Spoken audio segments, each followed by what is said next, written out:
true. Nervous. Very, very dreadfully nervous I had been and am, but why will you say that I am mad? The disease had sharpened my senses, not destroyed, not dulled them. Above all was the sense of hearing acute. I heard all things in heaven and in the earth. I heard many things in hell. How, then, am I mad? Hearken and observe how healthily, how calmly I can tell you the whole story. It is impossible to say how first the idea entered my brain, but once conceived, it haunted me day and night. Object there was none. Passion there was none. I loved the old man. He had never wronged me. He had never given me insult. For his gold I had no desire. I think it was his eye. Yes, it was this. One of his eyes resembled that of a vulture, a pale blue eye with a film over it. Whenever it fell upon me, my blood ran cold, and so by degrees, very gradually, I made up my mind to take the life of the old man, and thus rid myself of the eye forever. Now this is the point. You fancy me mad. Madmen know nothing. But you should have seen me. You should have seen how wisely I proceeded, with what caution, with what foresight, with what dissimulation I went to work. I was never kinder to the old man than during the whole week before I killed him. And every night, about midnight, I turned the latch of his door and opened it, oh, so gently. And then, when I had made an opening sufficient for my head, I put in a dark lantern, all closed, that no light shone out, and then I thrust in my head. Oh, you would have laughed to see how cunningly I thrust it in. I moved it slowly, very, very slowly, so that I might not disturb the old man's sleep. It took me an hour to place my whole head within the opening so far that I could see him as he lay upon his bed. Would a madman have been so wise as this? And then, when my head was well in the room, I undid the lantern cautiously, oh, so cautiously, for the hinges creaked. I undid it just so much that a single thin ray fell upon the vulture eye. And this I did for 7 long nights, every night just at midnight. But I found the eye always closed, and so it was impossible to do the work, for it was not the old man who vexed me, but his evil eye. And every morning, when the day broke, I went boldly into his chamber, and spoke courageously to him, calling him by name in a hearty tone, and inquiring how he had passed the night. So you see he would have been a very profound old man indeed, to suspect that every night, just at 12, I looked in upon him while he slept. Upon the 8th night, I was more than usually cautious in opening the door. A watch's minute hand moves more quickly than did mine. Never before that night had I felt the extent of my own powers, of my sagacity. I could scarcely contain my feelings of triumph. To think that there I was, opening the door, little by little, and he not even to dream of my secret deeds or thoughts. I fairly chuckled at the idea, and perhaps he heard me, for he moved on the bed suddenly, as if startled. Now you may think that I drew back, but no. His room was as black as pitch, with the thick darkness, for the shutters were close, fastened through fear of robbers, and so I knew that he could not see the opening of the door, and I kept pushing on it steadily. I had my head in, and was about to open the lantern when my thumb slipped upon the tin fastening, and the old man sprang up in his bed, crying out, "Who's there?" I kept quite still and said nothing. For a whole hour I did not move a muscle, and in the meantime I did not hear him lie down. He was still sitting up in the bed, listening, just as I have done, night after night, hearkening to the death watches in the wall. Presently I heard a slight groan, and I knew it was the groan of mortal terror. It was not a groan of pain or of grief, oh no. It was the low stifled sound that arises from the bottom of the soul when overcharged with awe. I knew the sound well. Many a night, just at midnight, when all the world slept, it has welled up from my own bosom, deepening with its dreadful echo the terrors that distracted me. I say I knew it well. I knew what the old man felt, and pitied him, although I chuckled at heart. I knew he had been lying awake ever since the first slight noise when he had turned in the bed. His fears had been ever since growing upon him. He had been trying to fancy them causeless, but could not. He had been saying to himself, "It is nothing but the wind in the chimney. It is only a mouse crossing the floor. Or it is merely a cricket which has made a single chirp." Yes, he had been trying to comfort himself with those suppositions, but he had found all in vain, because death, in approaching him, had stalked with his black shadow before him and enveloped the victim. It was the mournful influence of the unperceived shadow that caused him to feel, although he never saw nor heard, to feel the presence of my head within the room. When I had waited a long time, very patiently, without hearing him lie down, I resolved to open a very, very little crevice in the lantern. So I opened it. You cannot imagine how stealthily, until at length a single dim ray, like the thread of the spider, shot from out the crevice and full upon the vulture eye.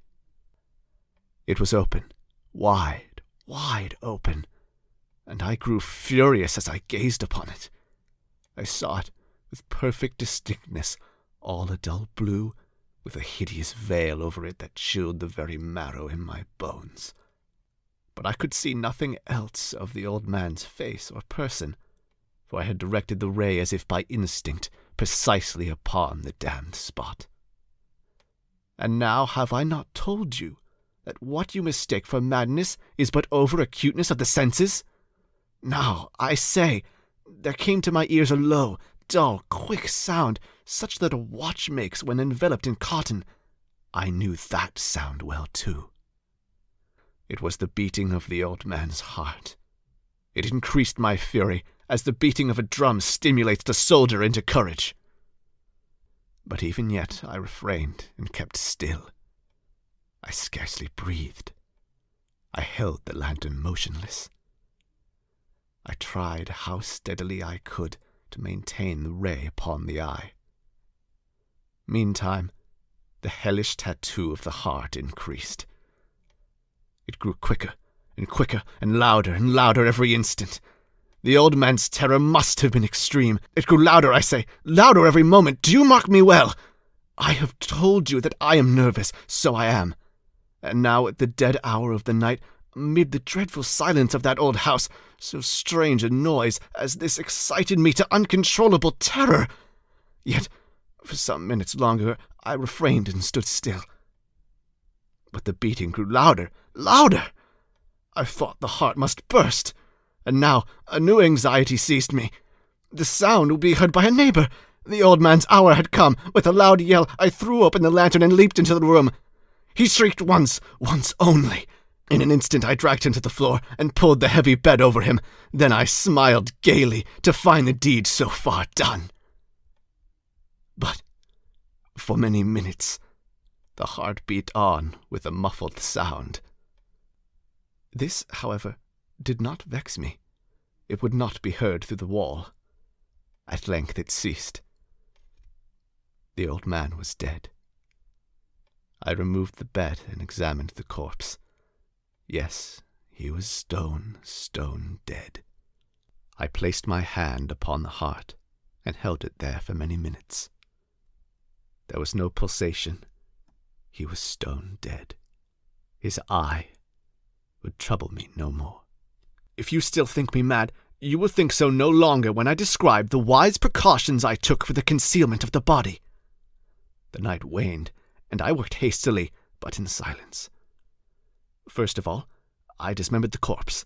I cut off the head and the arms and the legs. I then took up 3 planks from the flooring of the chamber and deposited all between the scantlings. I then replaced the boards so cleverly, so cunningly, that no human eye, not even his, could have detected anything wrong. There was nothing to wash out, no stain of any kind, no blood spot whatever. I had been too wary for that. A tub had caught all! When I had made an end of these labors, it was 4 o'clock, still dark as midnight. As the bell sounded the hour, there came a knocking at the street door. I went down to open it with a light heart. For what had I now to fear? There entered 3 men, who introduced themselves with perfect suavity as officers of the police.